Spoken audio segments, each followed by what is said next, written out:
Chers amis, bonjour et bienvenue sur ce plateau de Face à Face avec Berthe. Comme annoncé hier, Madame Deborah Kayembe-Bouba est notre invitée et nous l'accueillons avec honneur en sa qualité de directrice élue récemment en tête de l'Université d'Édimbourg, qui est l'une des institutions les plus prestigieuses des Royaumes-Unis. Sa photo sera en effet très bientôt placardée sur le mur de cette université. Cette université qui existe depuis 400 ans, ou disons 4 siècles. Madame Kayembe, bonjour. Bonjour. Voulez-vous dire un mot à nos téléspectateurs? Je voudrais d'abord vous remercier, Berthe, pour m'avoir contacté quelques heures après mon élection pour m'inviter à être dans ce plateau avec vous. Et d'abord, vous remercier pour votre patience parce que ça vous a pris à peu près 72 heures avant que je puisse vous répondre, mais vous étiez toujours là à mon écoute. Donc, merci et je suis honorée d'être ici pour répondre à vos questions, honorée d'être ici pour partager mon expérience avec l'espérance que cela va inspirer beaucoup de personnes et les gens vont prendre avantage de ce que je vais dire ici pour leur propre compte. Voilà, merci. Merci beaucoup. Qui est Deborah Kayembe-Bouba? Qu'est-ce que vous pouvez nous dire sur vos origines, votre trajectoire? Qui est Madame Deborah Kayembe est une digne fille de l'Afrique, originaire de la République démocratique du Congo, citoyenne britannique. Donc ça, c'est ce que je suis d'une manière légale et étymologique. Au Congo, je suis de la province dite Tanganyika. Moi, je me souviens quand j'étais encore au Congo, il y a 17 ans, c'était les Katanga. Mais je suis de la province dans le nouveau découpage, c'est dans le Tanganyika et le village de mon père, comme il me l'avait toujours dit, est Kabalo. Donc c'est de là que je suis. Mais je suis une fille fière d'être une Congolaise parce que je suis née à Kinshasa, j'ai étudié dans le Bas-Congo et oui, et j'ai fait mon premier travail en tant qu'avocat au barreau du Bas-Congo. Donc ma mère, là c'était cette photo, c'était à Kinshasa lorsque j'ai terminé à l'Université libre de Kinshasa, à la 3e ligne Limité, lorsque j'ai terminé mes études de droit. Ça, c'est la collation des grades académiques de mes études de droit. Voilà. Donc, je suis congolaise et je suis une digne fille de l'Afrique parce que ma mère était zambienne. Voilà.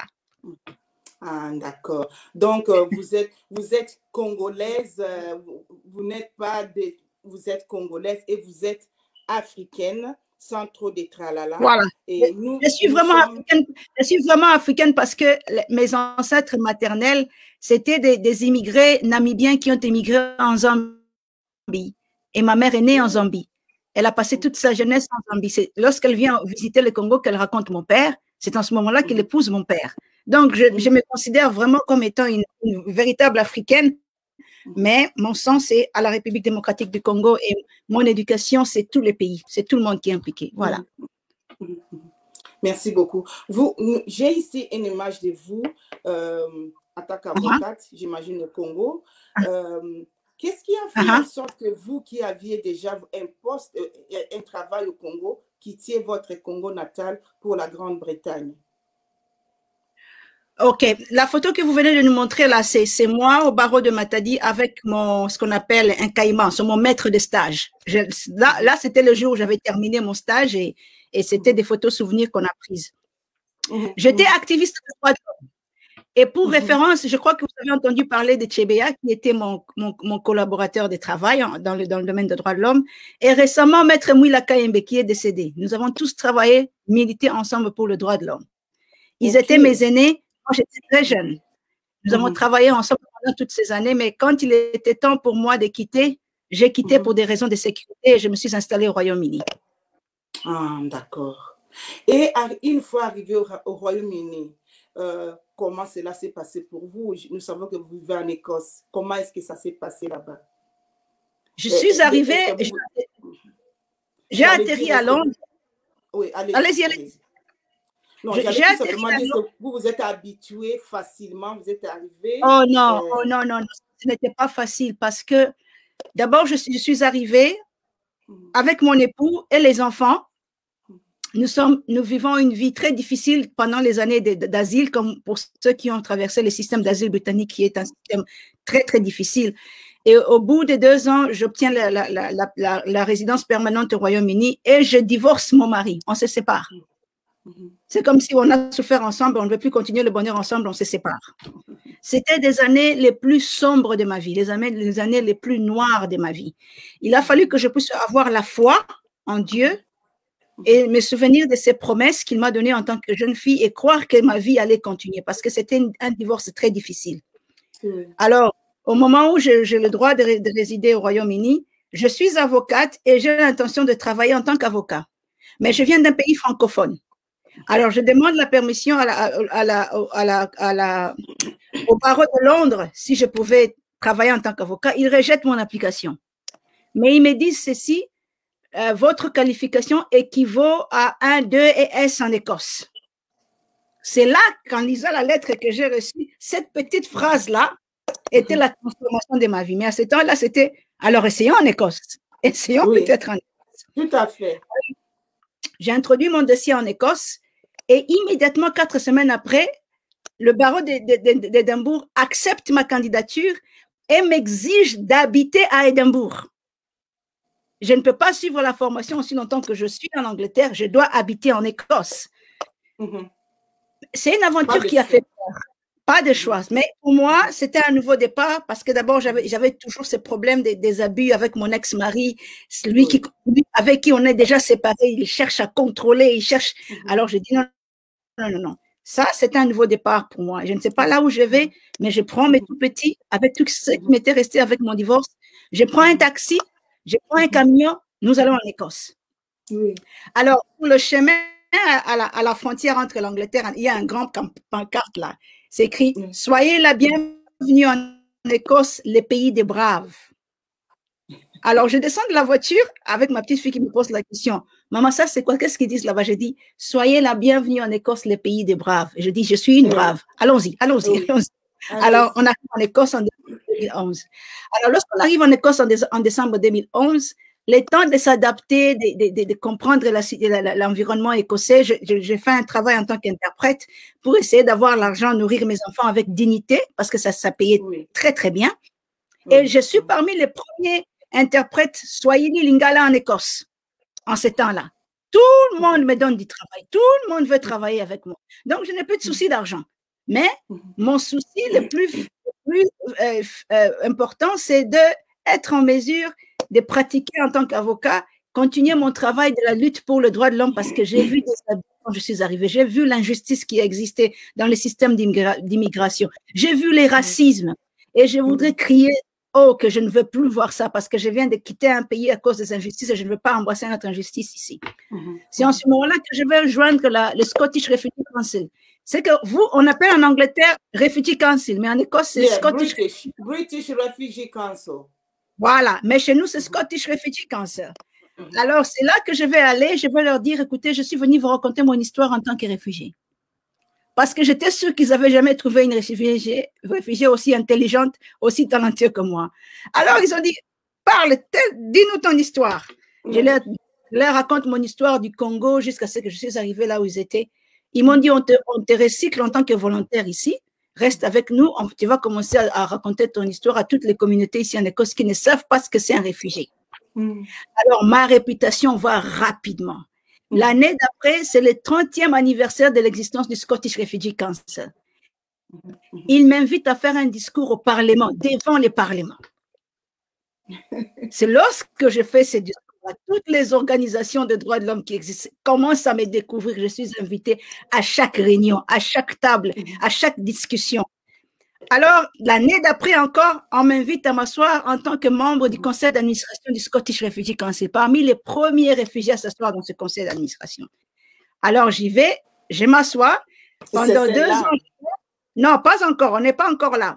On n'est pas encore là. Pas encore. Okay. On n'est pas encore là. Alors, au Scottish Refugee Council, je sers quand même. J'ai fait un travail qui est remarquable. Ce n'est que à ma 3e année, le chief exécutif du Scottish Refugee Council va me contacter pour me dire, Déborah, il y a ce qu'on appelle l'Académie nationale écossaise, Young Academy of Scotland. Ils accueillent les jeunes à partir de 30 jusqu'à 45 ans. Mais le haut niveau, c'est le Royal Society of Edinburgh.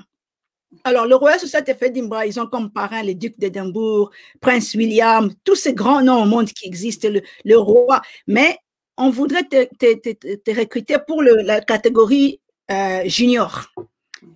Alors, il me dit, le bureau, c'est sur George Street. George Street, c'est la route, c'est l'avenue la plus chère en Édimbourg. Là où tu trouves les immeubles les plus anciens d'Édimbourg. Il me dit, va sur George Street, au bureau de Royal Society of Edinburgh, on t'attend là-bas pour l'interview. Ma soeur, j'arrive à cet endroit-là, je regarde même à l'entrée, je dis, aucun noir n'est jamais arrivé ici, parce que ça devient un peu bizarre. Je vais à la réception, je dis, je suis Déborah. Oh, vous êtes Déborah Kayembe, on vous attend, on vous attend. Montez à l'escalier là-bas, 3e, 4e étage, les ascenseurs ne fonctionnent pas aujourd'hui, et attendez, quelqu'un va vous chercher. Mais en montant, c'est un labyrinthe, je me perds, je me retrouve dans un bureau, dans une salle où il n'y a que de portraits. Alors, des portraits, c'est comme si tu étais dans une salle avec une haunted room. Des grands portraits avec les lumières sur le portrait comme ça. Alors, je me dis, tous ces hommes, ils sont tous blancs. Ils portent des vêtements de grande valeur. Des hommes qui ont changé l'histoire du monde, la médecine, qui ont révolutionné la médecine. Je me suis dit, en regardant ça, je dis, la prochaine fois qu'il y aura une personne noire ici, ça sera dans 100 ans, pas maintenant. Donc, j'étais très modeste. Alors, quelqu'un me trouve, oh, Miss Kayembe, vous vous êtes trompé des rooms, ce n'est pas ici. Je vais vous emmener là. Il dit, c'est impressionnant. Je dis, oui, c'est très impressionnant. Dites-moi, vous n'avez pas une seule personne noire ici? Il dit, non, non, malheureusement, non. Alors, je vais à mon interview, je termine mon interview, on me dit, rentre à la maison, on va t'envoyer. Mais avant que ma voiture n'arrive chez moi, je reçois un email qui confirme mon admission. Je suis le premier réfugié à joindre le Young Academy de Scotland, 2016. Mais lorsque je joins la Young Academy de Scotland, je participe à 3 réunions sur les questions de droits de l'homme en Afrique, 3 réunions sur les questions de la femme africaine. Alors, c'est là que la Société royale d'Édimbourg, le groupe senior, me découvre. Ils n'attendent plus que je puisse joindre le groupe senior 4 ans après, mais ils m'invitent immédiatement à m'asseoir sur le Working Group pour Brexit. Ils m'invitent à m'asseoir sur le Working Group for Africa. Donc, tous les Working Groups qui existaient dans le niveau senior, je n'ai même pas terminé mes 3 ans, je pars déjà à ce niveau-là. Jusqu'en 2019, lorsque je vais recevoir un message, mars 2019, du bureau du Royal Society of Edinburgh, le portrait que tu as montré là. Alors, ce portrait, on me dira que Déborah, la Société royale d'Édimbourg voudrait t'honorer en élegeant un portrait à ton honneur pour le travail que tu as fait, la contribution que tu as fait dans la société écossaise. Parce que là, j'avais trouvé que j'avais atteint le sommet. Notre Dieu, il a des choses qu'il cache que nous, on ne sait pas voir, franchement. Je vois ces portraits, je viens, je pose, ça c'était dans mon salon, je pose avec les portraits, je ne portais même pas un vêtement, j'étais seulement dans mes vêtements ordinaires. Les maestros a fait ce travail, elle a été publiée. La réputation a voyagé. Nouvelle-Zélande, Australie, États-Unis. Les gens commençaient maintenant à contacter les sociétés royales, voyager uniquement pour voir les portraits. Le premier portrait d'une femme noire au Royal Society of Edinburgh. Le Royal Society of Edinburgh existe depuis 176 ans. Alors, dans ce cas, on continue encore à travailler pour maintenant valider ces portraits qui étaient en mon honneur. Donc, j'ai commencé à travailler dur. Je me souviens que j'avais très peu de temps pour manger depuis ce portrait-là a été sorti. Parce que tout le monde voulait m'avoir sur une table, travailler avec eux. Tout le monde voulait m'associer à un projet. Et je ne pouvais pas dire non. Pour moi, c'était je vis pour ce portrait ou je ne vis pas pour ce portrait. Alors, jusqu'à ce que, au mois, lorsqu'on a eu le problème du Covid, nous sommes tous allés en confinement. C'est là que je vais avoir une très mauvaise surprise dans ma maison. Ma voiture se trouve dans mon pathway de la maison, dans mon garage, lorsque des individus racistes entrent dans mon parcelle et mettent des clous dans les pneus de mon véhicule. Moi, je ne sais pas, je suis à la maison, personne ne sort, nous sommes en plein confinement, donc tu ne peux pas imaginer. Il y a des gens qui sont dans la rue en train de protester pour George Floyd, mais moi, je ne sors pas, je reste à la maison, je ne veux pas prendre de risques. Et je suis très occupée parce qu'il y a ce mouvement des statuts qui revient. Il y a la question sur les restes de Lumumba qui est retrouvé. Les journalistes sont sur moi pour poser des questions sur ça. Mais je ne participe pas à ces mouvements de Black Lives Matter. Je suis à la maison, je suis occupée avec autre chose.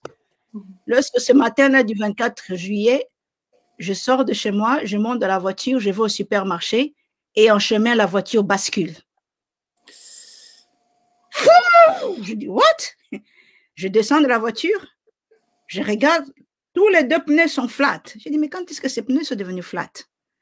Je parviens à amener la voiture à la station pour essayer de pomper ça encore, mais ça me donne error message.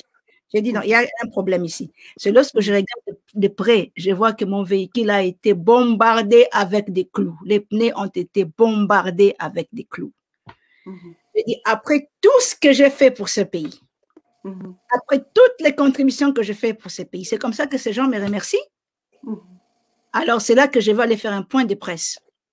Je dis, vous n'allez pas m'avoir. Si vous voulez une guerre, je vais vous donner la guerre de votre vie. Je vais vous combattre jusqu'au bout. Parce que moi, je n'ai jamais volé quelque chose qui appartient à quelqu'un d'autre.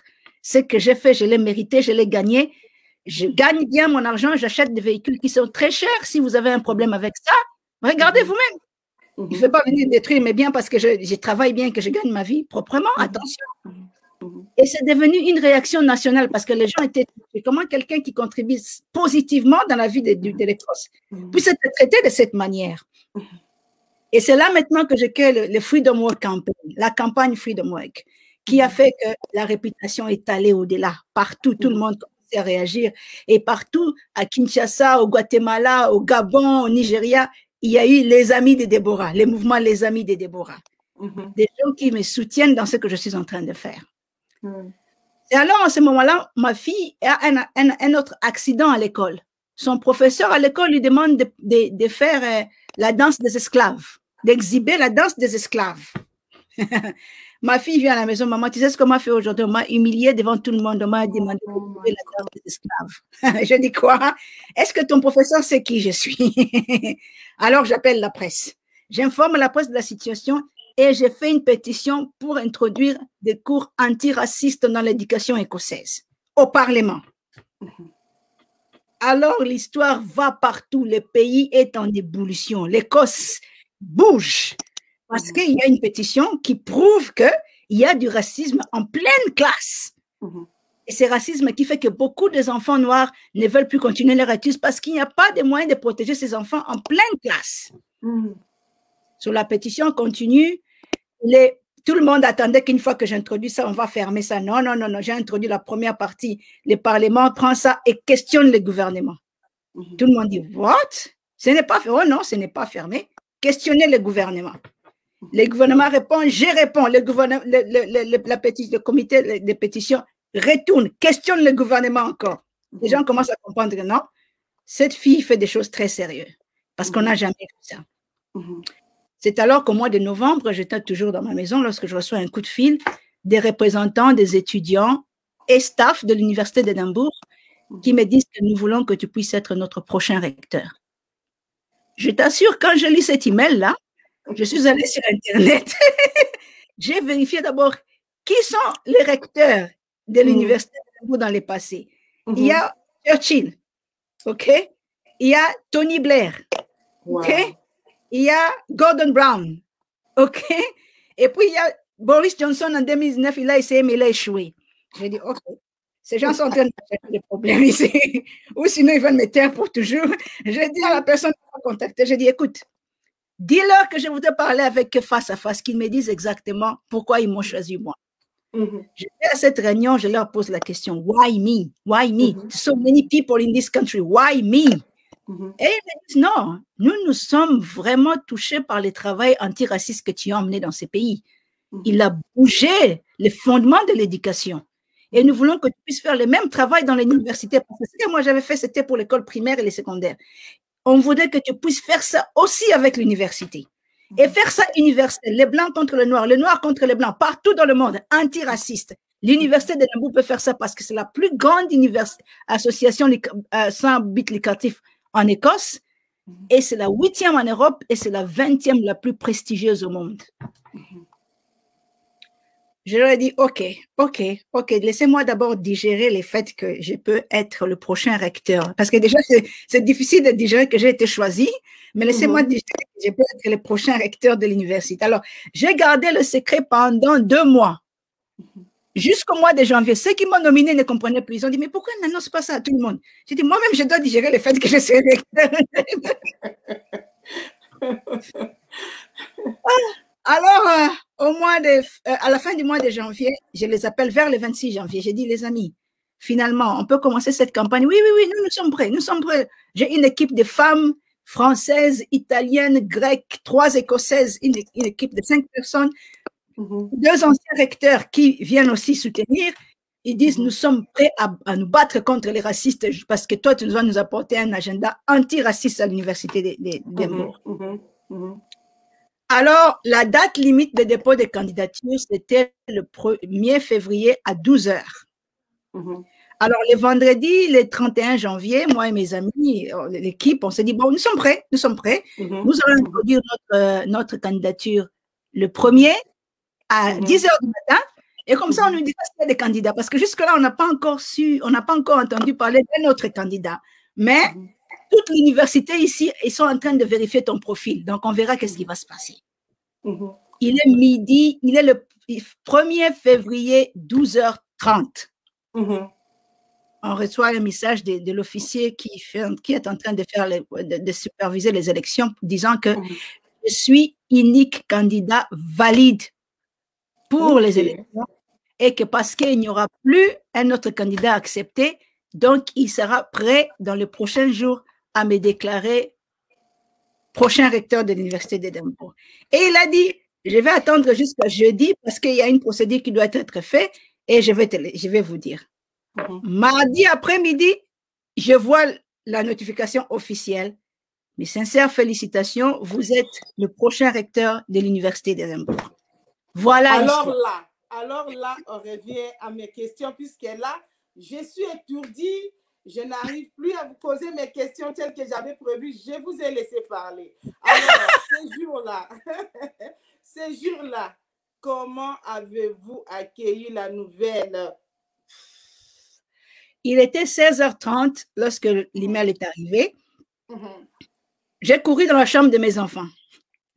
Dans la chambre de ma fille d'abord. Je dis, Sophie, regarde.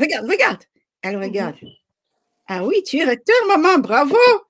Et mon fils qui sort de sa chambre. Il y a un autre candidat? Non, il n'y a pas d'autre candidat. J'ai dit, OK, je vais dormir. Je vais dormir et je ne vais rien dire à personne. Je vais dormir. Je dis à mon équipe, taisez-vous jusqu'au jeudi. À ma grande surprise, mercredi matin, on me demande de nommer le vice-recteur. Je dis, mais il fallait faire d'abord l'annonce officielle. Non, Déborah. L'université d'Édimbourg est encore à part entière du Grand-Duché d'Édimbourg. Le Grand-Duché d'Édimbourg, qui est dirigé par la famille royale, devait être informé hier. La famille royale a été informée hier et ils ont concédé votre nomination. Alors là, Déborah, vous pouvez annoncer la nouvelle aux gens. J'ai dit, mais quand est-ce que le point de presse à l'université sera publié? Ils me disent demain. Donc, on était mercredi et ils me disent demain, jeudi. Je me suis dit, OK, si moi je garde cette nouvelle comme ça, je vais exploser. J'appelle ma famille au Congo, j'informe ma famille au Congo parce que je suis sûre que la nouvelle va rester là, ça ne va pas être ici, ça va rester dans la famille. C'est là que mais comment expliquer votre gratitude? Comment expliquer votre gratitude? Parce que vous saviez déjà que vous étiez l'unique candidate. Oui. Qu'est-ce qui explique votre gratitude? Vous savez que vous êtes brillante et que vous étiez seule, il n'y avait pas d'autre. C'était quoi? Oui, je sais. Vous savez, en ce moment-là, j'avais mesuré à sa juste valeur les conséquences de la position que j'ai aujourd'hui dans la vie écossaise et dans la vie britannique. Je ne savais pas mesurer l'ampleur dans le continent africain. Et peut-être que je ne connaissais pas tellement le continent africain. Maintenant, je réalise combien la technologie a envahi l'Afrique et comment les nouvelles circulent rapidement. Parce que lundi, lorsque je suis sûre que c'est moi le recteur, je reste patiente et j'attends encore la notification officielle. Même ma page Facebook, je n'avais pas encore écrit à mes amis. Alors, quelqu'un au Congo a parlé à une plateforme qui existe dans le Facebook. Ces plateformes, c'est celui qui envoie les messages jusqu'au fin fond du monde. Pendant que ma page n'avait pas encore écrit ça. Alors, quand les gens commençaient à m'appeler pour me dire, Déborah, on a vu dans des sources non, pas sûres que tu es le recteur d'Edimbourg. Je dis, oui, c'est vrai, mais je vais annoncer ça bientôt. Attendez, je vais annoncer bientôt. Et puis, finalement, même, je dis, oh, the hell with that. J'ai fait ça. Alors, j'ai fait l'annonce directement parce que c'est mieux. Mais je pense qu'il y a eu, l'université lui-même a été prise de court. Parce que même l'université n'a pas réalisé que ce serait aussi facile. L'université me voulait, mais ils ne savaient pas que c'était aussi facile. Parce qu'à chaque année, l'année passée, on a eu 3 candidats. L'année d'après, 5 candidats. Cette année, j'étais candidat unique. Donc, les gens se posent des questions. Peut-être que les gens ont dit, OK, c'est la meilleure candidat pour le moment. On ne peut pas avoir quelqu'un d'autre. Alors, c'est ce qui s'est passé. Donc, c'est ça. Oui, vraiment. Je sais que vous nous avez vraiment très bien encheminé jusque-là, mais je voudrais quand même poser ma question pour que vous puissiez la résumer. D'après vous, quels sont les atouts? Parce qu'il faut que il y a raconté ce que vous nous avez raconté, ce qui est jusque-là, moi je comprends très bien, mais il y en a vraiment qui aimeraient des réponses précises à des questions précises aussi. Alors, là, je voudrais savoir, d'après vous, quels ont été les atouts qui ont fait que vous soyez là où vous êtes aujourd'hui? OK. D'abord, il faut travailler dur. Ça, c'est la première des choses. Ne pas être négligent dans ce que vous faites. Dans toutes choses que vous faites, soyez sûr que vous puissiez les faire de la bonne manière et correctement. Ça, c'est la première des choses. La deuxième des choses, s'oublier soi-même. Ça, c'est un grand exercice. S'oublier soi-même, garder les sacrifices. Aujourd'hui, j'ai la leçon que les sacrifices que nous faisons dans nos vies, un jour, nous récompense. Ça vient, on le prend. Parce que ça n'est jamais arrivé dans ma tête que je serais recteur de l'Université d'Édimbourg. Je n'ai jamais imaginé une carrière là-bas, au grand jamais. Donc ça, ce sont des choses que moi, j'appelle une destinée, mais une destinée qui a été créée par des sacrifices que j'ai faits tout au long de ma carrière. Et l'une des choses aussi, c'est une bonne formation en termes d'éducation. Quand vous allez étudier proprement. Ne faites pas semblant d'étudier. Étudiez proprement. Parce que lorsque vous étudiez proprement et que vous avez une bonne formation, vous savez défendre ce qu'il y a dans votre tête devant les gens. Et les gens vous apprécient par rapport à ce que vous avez dans votre tête, par rapport à ce que vous écrivez dans un bout de papier. C'est là qu'ils vous apprécient. Ils n'apprécient pas votre apparence. L'autre chose aussi, c'est que c'est l'argent. Beaucoup de gens ont détruit leur carrière parce qu'ils étaient en train de courir derrière l'argent. Je ne dis pas que ne cherchez pas l'argent. Ayez ce que vous devez avoir pour vous nourrir, pour vous habiller, pour partir en vacances. Ne cherchez pas trop. Concentrez-vous à investir sur votre communauté. Concentrez-vous à investir sur les êtres humains. Ça, c'est mon expérience. J'ai passé ma communauté avant tout le monde. J'ai travaillé en tant qu'interprète pendant 15 ans. Mais les 2 premières années, c'était en tant que volontaire interprète. Parce que j'avais besoin d'argent pour élever mes enfants. Je n'avais pas de mari, je devais élever mes enfants. Mais dans l'entretemps, j'ai eu des opportunités pour faire quelque chose qui n'était pas payant, mais qui m'a amené aujourd'hui là où je suis.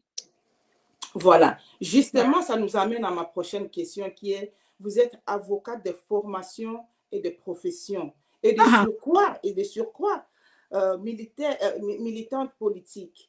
Quel est l'apport de ces 2 qualités dans votre promotion ou bien ascension? Quel a été l'apport de votre profession et de vos études faites?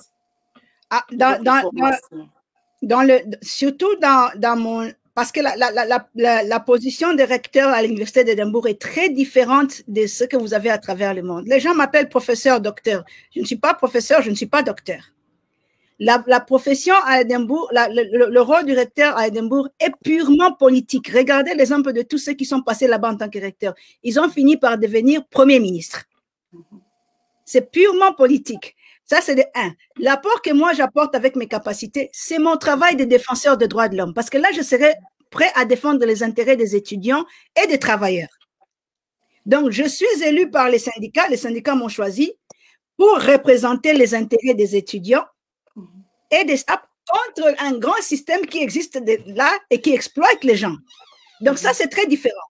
Il faudrait comprendre que en tant qu'avocate de formation, j'ai la formation capable de lire la loi telle qu'elle existe, de comprendre la loi telle qu'elle existe et de l'interpréter telle qu'elle existe. OK? Alors, en tant qu'avocat juriste pratiquante, je sais examiner un dossier de quelqu'un qui vient avec une situation complexe. Je sais où est-ce qu'il faut prendre de la défense de l'étudiant qui peut-être a perdu son argent pendant une année d'études pour une raison ou une autre. Donc, toutes les capacités que j'ai contribuent aujourd'hui à cette position de recteur. Merci beaucoup. Madame la rectrice, en tant que femme, vous avez eu à vous intéresser à la lutte de la femme dans le monde. Vous animez des associations, peut-être, pour la femme, parce que par rapport à vos origines, nous connaissons tous la situation de la femme congolaise, partout dans le monde d'ailleurs. Animez-vous des associations qui soutiennent spécialement la femme dans le monde? Je suis fondatrice d'une organisation qu'on appelle Full Option, qui est une organisation officiellement reconnue à travers le monde, qui est officiellement reconnue en Écosse comme étant une organisation qui peut œuvrer à travers le monde. Je ne fais pas de différence entre l'homme et la femme. Je regarde la construction de la contribution de l'être humain en tant qu'être. C'est comme ça, c'est ça mon combat, ça a toujours été comme ça. Mais dans des cas spécifiques, des femmes qui ont survécu de violences domestiques, des femmes qui ont survécu des violences sexuelles, comme le site dans lequel j'ai ouvert un nurserie dans un petit village qu'on appelle Eskeshehir, à 4 heures de véhicule d'Aleppo. À Eskeshehir, vous avez un centre des femmes qui ont fui la guerre en Syrie, et une fois arrivées en Turquie, ils ont fait face à des violences sexuelles ou à des violences domestiques, et ils se sont séparés. Dans ce centre-là, on reçoit les femmes qui viennent sans vêtements, sans rien, et avec leurs enfants. Ils ont des séances de counseling, des séances psychologiques, d'assistance mentale. Mais lorsque j'ai visité ce centre-là en 2016, ça m'avait choqué de voir les mamans en train de parler de ces histoires sexuelles à la présence de leurs enfants, parce qu'il n'y avait pas un endroit où laisser les enfants quand les mamans étaient en pleine séance. Alors, je suis arrivée là-bas, j'ai ouvert 2 nurseries. Alors là, un endroit où les enfants peuvent rester pendant que la maman est en pleine séance de counseling, l'enfant est de l'autre côté en train de jouer. Lorsqu'elle aura fini, elle prend son enfant. Ou alors, elle habite chez quelqu'un, elle a peur de confier ses enfants à cause des maltraitances à quelqu'un, elle laisse l'enfant au centre et elle va faire ce qu'elle a à faire. Lorsqu'elle aura fini, elle va chercher l'enfant au centre, elle rentre chez elle. Donc ça, c'est une facilité que j'ai donnée à ces femmes-là par rapport à ma propre expérience en tant que femme mariée, divorcée dans un pays étranger. J'ai compris cette réalité-là. Vous savez, vous pouvez être dans le pays, chez vous, avec votre maman et votre papa, vos frères et sœurs, vous divorcez, là, votre famille est là. Mais dans un pays étranger, c'est une autre histoire. C'est très difficile. Mais qu'est-ce que vous pensez de cette réalité aujourd'hui? Ouais, ça, c'est ce que les femmes, par exemple, dans ces coins du monde, ont vécu hier ou vivent peut-être encore. Pensez-vous, là, je comprends que vous ne preniez pas... vous ne considérez pas séparément l'homme et la femme. Mais je m'attarde un peu là, parce que vous êtes quand même engagé à avoir des organisations qui concernent spécifiquement certaines femmes. Mais pensez-vous qu'il y aura de l'amélioration? Il y a de l'amélioration. On peut espérer, est-ce que ces femmes-là peuvent espérer que demain, il y a changement par rapport à la façon dont vous voyez le monde, par rapport à votre expérience? Qu'est-ce que vous pensez de l'avenir de la femme? La femme du genre, les femmes que vous soutenez là. Il y a 2 messages à envoyer. Pensez-vous qu'elles puissent espérer un changement? Oui, voilà pourquoi je dis il y a deux messages ici. Le premier message, la condition de la femme en général n'a pas progressé. Elle a dégringolé au fil des années. Et les messages que je vais envoyer à tous les hommes politiques, s'il vous plaît, mettez encore des efforts sur l'amélioration de la condition de la femme, mettez encore des efforts sur l'éducation de la femme, mettez encore des efforts sur la réinsertion des femmes sinistrées dans leur communauté. Ça, c'est un message qui va toujours continuera toujours parce que le cœur de l'être humain est mauvais. À chaque fois qu'il y a la guerre, vous avez les premières victimes qui sont toujours les femmes. Et c'est normal que ce soit toujours les femmes, parce que ce sont eux qui bâtissent, et ce sont les mêmes qu'on va attaquer pour détruire. Donc, c'est une réalité triste de la vie humaine. Mais par rapport aux femmes qui sont en train de souffrir, que personne ne vous dise jamais que vous n'allez aller nulle part. Je dis toujours ce message-là à tout le monde partout où je passe. Il y a une potentialité dans vous que peut-être que vous n'avez pas encore découvert, mais une fois que vous aurez découvert, vous serez surprise. Ne restez jamais ici, la tête bas. Jamais. Vous tombez, relevez-vous. Vous tombez, relevez-vous. Parce qu'à chaque fois que vous vous relevez, vous corrigez les erreurs du passé et vous avancez. Je dis ceci à toutes les femmes, quelles que soient les conditions dans lesquelles vous êtes, les circonstances dans lesquelles vous êtes, aussi longtemps que vous êtes en vie, l'espérance est toujours là. Vos capacités, même si elles ne sont pas égales aux miennes, ces capacités sont suffisantes pour vous propulser à un niveau élevé. Faites confiance en vous-même d'abord. Regardez vos capacités d'abord. Regardez, j'ai fait ça maintenant. Qu'est-ce que je peux faire ensuite? J'ai essayé ceci. Est-ce que je peux essayer? Ne vous sous-estimez jamais. Et j'imagine que ce message va aussi de soi pour les femmes qui essayent encore dans la vie, qui désespèrent et qui tombent, qui se disent « je n'en peux plus, je laisse ». Donc, j'imagine que ce message-là est là aussi pour les encourager et pour leur dire que vous êtes un humain à part entière. Vous n'avez pas à désespérer, à vous lever, vous devez vous lever et continuer à tomber, à vous lever, tomber jusqu'à ce que vous serez un jour complètement debout et marcher, j'imagine. Quelqu'un m'a dit ça, tu peux tomber 7 fois, révèle-toi 7 fois. Vous vous imaginez? Mais moi, je suis certaine que quand une femme tombe 1 fois, 2 fois, la 3e fois, c'est un bon départ. Ça, je sais. Parce que les femmes ont une capacité extraordinaire de trouver un sens dans ce qu'ils sont en train de faire. Et ça doit être fait. Oui. Madame Déborah, vous êtes élue pour diriger l'établissement, comme vous le dites, l'une des plus prestigieuses au Royaume-Uni. Et avoir vécu tout ce que vous avez vécu en Écosse, pensez-vous aujourd'hui que c'est un symbole de dire que la société écossaise a peut-être compris, a changé et le racisme est derrière cette société. Donc, ça va de soi parce que une personne de couleur est là où elle n'a jamais été avant? Non, la société écossaise a fait un pas géant dans la contrition pour l'humanité. Mais le racisme existe. Croyez-moi, le racisme existe. Et moi-même, je me demande comment est-ce que je vais traverser ces 3 ans. Parce qu'il y aura toujours ces injures racistes qui vont me suivre aussi longtemps que je serai recteur. Il y aura toujours ces insultes racistes qui vont me suivre aussi longtemps que je serai. Parce que nous vivons dans un contexte très différent où les gens ont l'habitude de s'exprimer librement, pour attaquer, pour faire tout ce qu'ils veulent. Mais je dois dire que ça, c'est un pas géant. Parce que 436 ans, ça ne les avait jamais embêtés, même pas dérangé une minute que c'est toujours nous les Blancs ici, c'est toujours nous les Blancs ici. Personne d'autre couleur n'est jamais venu ici. Vous comprenez ça? Donc, c'est un pas c'est comme si vous allez à la Lune. Mais est-ce que vous allez encore rentrer à la Lune? Vous espérez encore rentrer à la Lune, mais vous ne savez pas quand vous allez rentrer à la Lune. Donc, c'est ça. Mais ma responsabilité à moi, c'est de faire un travail impeccable pour qu'eux disent, finalement, on avait raison de faire confiance à cette personne noire. On donnera aussi l'opportunité à un autre.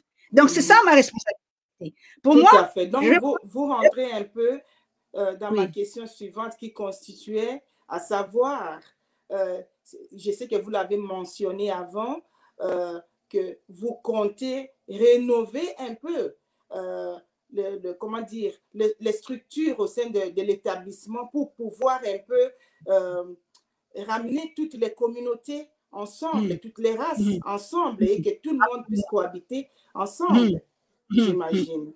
Effectivement, c'est ça mon plan. Je voudrais vraiment créer un partenariat racial, une interaction raciale équitable et juste. C'est ça que cet après-midi, je travaillais sur mon cabinet. J'étais en train de voir qui je vais nommer ici, juste voir cette diversité dans mon cabinet pour déjà montrer un exemple de ce qui vient. Parce que voilà, on va regarder à la tête, pas à la couleur de la peau ou pas à la manière dont tu parles anglais. Non, non, non, non. On regarde ce qu'il y a dans ta tête, on regarde ce que tu écris au bout des papiers, parce que c'est ça qui compte, rien d'autre ne compte. J'ai presque envie de vous poser la question, comment allez-vous vous y prendre? Parce que vous êtes comment on dit, une graine sur la plage. Oui, oui, oui. Comment est-ce que vous allez le faire alors que vous êtes entouré par que les autres? Oui, c'est ça le marque du leadership. Quand vous êtes un leader, vous n'avez pas peur d'avancer seul. Ça, c'est la leçon que j'avais appris à l'université. Vous êtes seul dans votre leadership. Lorsque vous avancez et que vous faites du bon travail, ils commencent à vous suivre pas à pas. Et les gens vous suivent pas à pas. C'est ça être un leader. C'est ça la capacité du leader. Il n'a pas besoin que quelqu'un soit avec eux. Il n'a pas besoin que quelqu'un soit avec lui. Les leaders, je suis le leader. Les gens vont me suivre parce que je vais montrer le chemin, l'exemple. Et je n'ai pas peur de ça, pas du tout. Que pourriez-vous dire à nos enfants également, puisque là, on a beaucoup parlé et j'imagine que nous avons parlé que des adultes, des papas, des mamans, des femmes et des hommes. Que pourriez-vous dire à nos enfants aujourd'hui qui disent il n'y a pas d'avenir, il y a les confinements, tout est confiné, on n'étudie plus qu'à la maison, on fait ce qu'on veut. Les enfants ne voient plus vraiment l'avenir. Ils se voient dans un tunnel noir, dans un trou noir. Ils n'arrivent plus à organiser leur futur. Que pourriez-vous, en tant que rectrice aujourd'hui d'une des plus prestigieuses universités au monde, que pourriez-vous dire à nos enfants? Je sais que ces moments sont très difficiles. Même moi, quand je regarde mes propres enfants, je n'arrive pas à comprendre. Parce que vous savez, l'éducation, ce n'est pas seulement le fait que tu écris ou tu lis, c'est l'interaction entre les gens à l'école. Ça développe votre maturité, ça développe vos social skills, vos capacités sociales. Et ça, les enfants ont manqué ça cette année. C'est bien triste.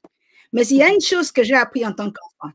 Écoutez vos parents. Ça, c'est la première des conseils que je donne toujours. Listen to your peers. Écoutez vos parents. Écoutez vos instituteurs, écoutez ce que l'école vous demande de faire. Continuez à vous comporter comme si vous marchiez pour aller à l'école et rentrer de l'école. Ne changez rien à le fait que vous devez continuer vos études. Parce que ne pensez pas, vous ne savez pas pourquoi le monde est aujourd'hui à cette situation. La réalité d'aujourd'hui est que nous sommes en train de changer la manière de vivre du futur. Peut-être désormais, on va commencer à sortir dehors avec des masques. Ça sera la nouvelle manière de vie. Mais si l'enfant est intelligent et qu'il a le temps à la maison, il va sur son ordinateur et commence à construire un masque qui peut supporter le feu. C'est toujours des opportunités de créer des choses parce qu'il y a toujours des opportunités là-bas de créer les choses. Ce que je toujours dis aux enfants, ne gaspillez pas vos temps dans des choses inutiles. Tu prends les couteaux, tu vas poignarder l'autre, tu es gang. Non, pas ça. Pas ça. Ça, c'est la perte de temps. Vous mettez vos parents dans des conditions très difficiles. Faites les choses exactement de la manière dont il est demandé par l'école, par vos instituteurs. Restez, écoutez vos parents et choisissez vos amis. Choisissez vos amis. Parce que ça, c'est mon combat à moi avec mes enfants. Choisir les bons amis. Et ça, c'est une réalité aussi. Parce que de nos jours, nous attendons souvent nos enfants qui disent oui, les études ne servent à rien. Et puis même ici, aujourd'hui, dans la société, nous voyons que le gouvernement se met à développer des petits cours où les enfants vont vite fait faire, j'ai oublié comment on les appelle, des petits cours. Et puis, demain, ils commencent à travailler. Et vous attendez les discours des enfants commencent à beaucoup changer. Maman, ça ne sert à rien d'aller dans des universités, souffrir avec des gros livres, à faire des gros travaux. alors que je peux faire ça et me trouver un travail. C'est à ces enfants-là vraiment que j'aimerais aujourd'hui que vous puissiez dire aussi un mot. Les enfants qui se mettent à croire qu'ils n'ont plus besoin d'aller à l'université, mais juste un petit travail. C'est comme si, comme vous avez dit un peu plus tôt, les enfants sont en train de courir derrière l'argent. Ils ne voyaient plus ce qu'il y a derrière les études en soi. Qu'est-ce que vous pourriez dire à ces enfants aussi? Vous savez, il y a un problème très grave dans notre société pour le moment. C'est cet besoin d'argent, cette envie d'argent, greed, la recherche de l'argent partout, l'argent pour ceci, là. Vous avez besoin de minimum pour survivre, ne cherchez pas trop, ça ne sert à rien. Vous savez, il y avait un tweet qui avait été fait le lendemain de mon élection. C'était un journaliste de Enjeu Afrique, un journaliste ivoirien. Dans son tweet, il dit ceci. L'université d'Édimbourg vient de nommer Deborah Kayembe, une Africaine de 40 ans qui a étudié en Afrique. Vous comprenez le message qui est là? Quelqu'un qui a étudié en Afrique. Alors, imaginez nos études en Afrique. Où est-ce que tu auras l'argent pour t'arrêter en chemin pour boire le coca? Où est-ce que On a étudié dans des conditions très difficiles. Mais on était en classe. On devait louer les livres dans les bibliothèques. On ne pouvait même pas s'acheter des livres. Mais la connaissance qu'on a eue m'a amené là où je suis aujourd'hui. Tout à fait. Alors, ça m'a amené, oui, allez-y terminer, mais c'est là, ça c'était aussi ma prochaine question pour vous demander aussi de pouvoir passer un mot je ne vais pas vraiment que vous puissiez parler au gouvernement, mais au système d'études chez nous en Afrique, puisque écoutez un peu ce qu'un journaliste est en train de tweeter. C'est-à-dire qu'on dirait qu'il est en train de dire à ces gouvernements que vous avez fait une bêtise, vous avez pris une personne qui n'a rien dans la tête. Et pourtant, vous ne semblez pas être ce genre de... Vous avez fait vos épreuves et que nous savons très bien... Non, je pense que son tweet, c'était dans le sens que... Parce que chez nous, ici, en Europe, ils pensent toujours que leur éducation est meilleure que l'éducation africaine. Ici. Alors, son tweet, c'était dans le sens que ça, c'est une déclaration force qui montre qu'en Afrique, il y a de bonnes têtes. Il y a une bonne éducation. Donc, il a fait ça dans ce sens-là. C'est mieux comme interprétation. Oui, il a fait ça dans ce sens-là. Et je me souviens, j'ai eu, 3 jours après mon élection, j'ai eu une conférence au Canada avec un groupe de professeurs de la RDC. Et je me souviens, pendant toute cette réunion, ils me disaient combien le pays est détruit, le Congo est détruit en termes de curriculum de l'éducation. Ils m'ont donné des détails qui m'ont vraiment, vraiment, vraiment choqué. Et ils m'ont demandé de jouer un rôle d'ambassadeur auprès de la présidence de la République pour demander à ce qu'on puisse refaire le curriculum d'éducation congolaise parce qu'elle date de plus de 50 ans. Il est faux, tout à fait, il est faux. Je pense qu'il faut à tout prix refaire cela parce que dans ma tête, excusez-moi, je viens de vous interrompre. Okay. Je sais que les Chinois disent, si vous voulez faire une guerre à un peuple, ça ne sert à rien de les amener vos bateaux de guerre, vos chars. Il faut tout simplement détruire leur système d'éducation. Je pense que cela est arrivé au Congo et on va tout faire chez nous au Congo tant qu'on n'a pas réajusté, tant qu'on n'a pas rangé le système d'éducation. On aura beaucoup de licenciés, beaucoup de gradués et qui n'auront rien, qui ne pourront rien faire dans notre société et le Congo continuera à chuter. Et donc, vraiment, c'est important, c'est que ces professeurs vous ont demandé. Et si vous avez un message à passer ici, vous avez même 10 minutes si vous voulez. Écoutez, mon message serait très, très simple par rapport à l'éducation. Comme je dis à ces illustres professeurs du Canada, ce genre de questions sont des questions purement politiques. C'est le gouvernement d'un pays, son ministre de l'Éducation nationale, qui doit inviter tous de la souche communauté étudiante, académiciens pour réfléchir d'abord à savoir quelle est l'année en RDC où tous les enfants sont rentrés à l'école officiellement. Je me souviens, c'était en 1982. Depuis, toutes les écoles n'ouvrent pas les écoles. Ça fait combien d'années? Ça, c'est le premier signe d'un malaise, ok?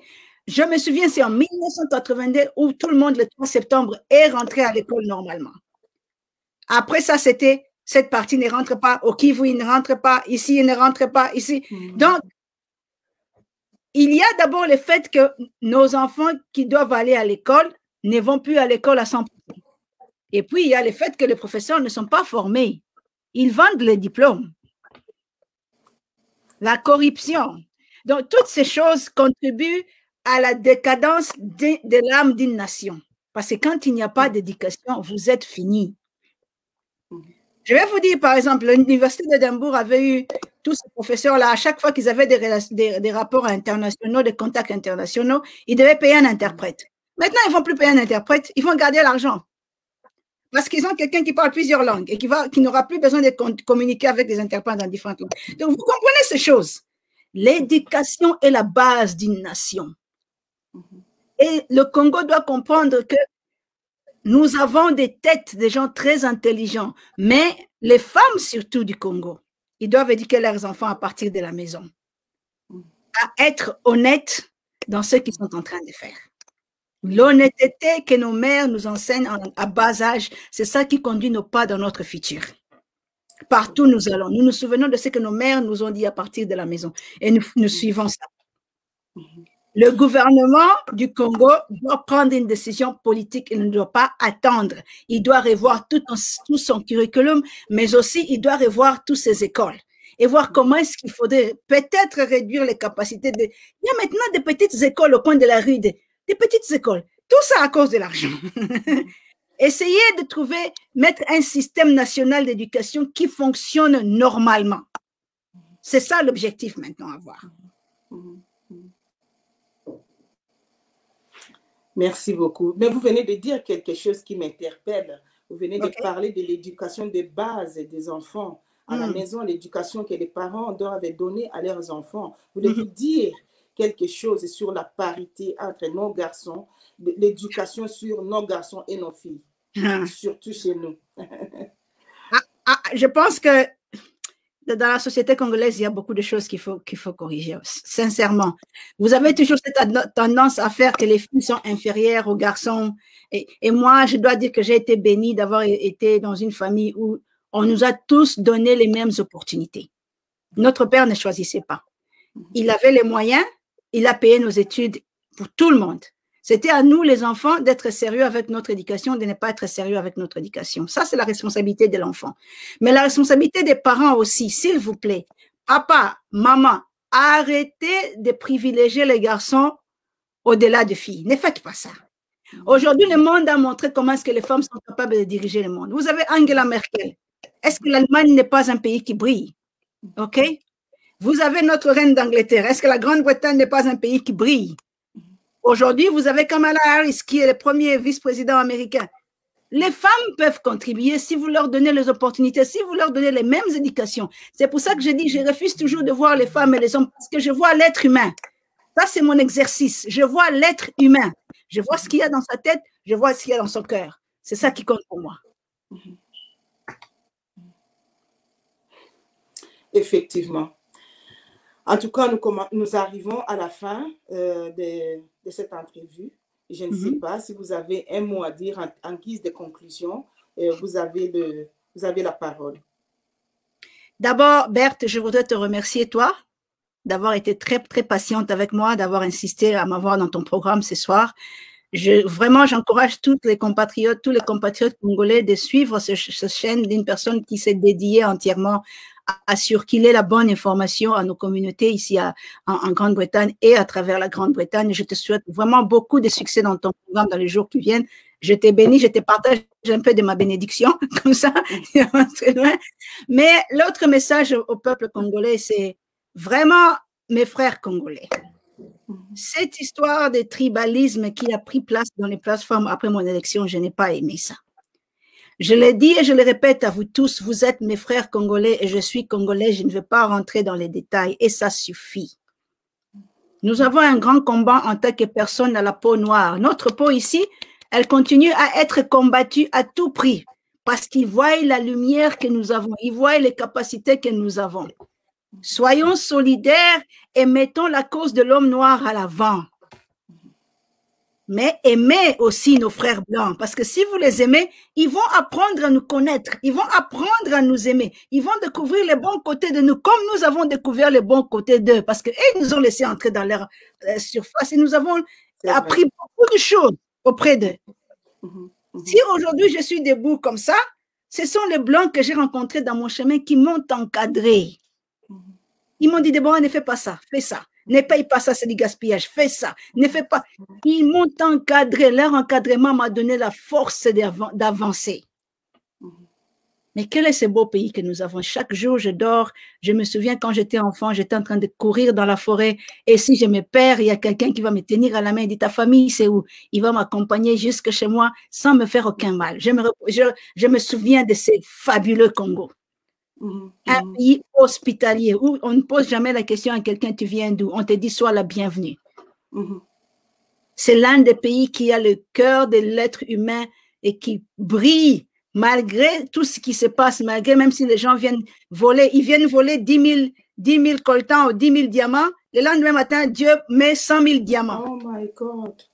C'est comme ça que ça se passe. Et pourquoi les Congolais doivent continuer à se faire du mal lui-même? L'exercice numéro 1 du Congolais, c'est d'aimer son frère congolais sans embâche.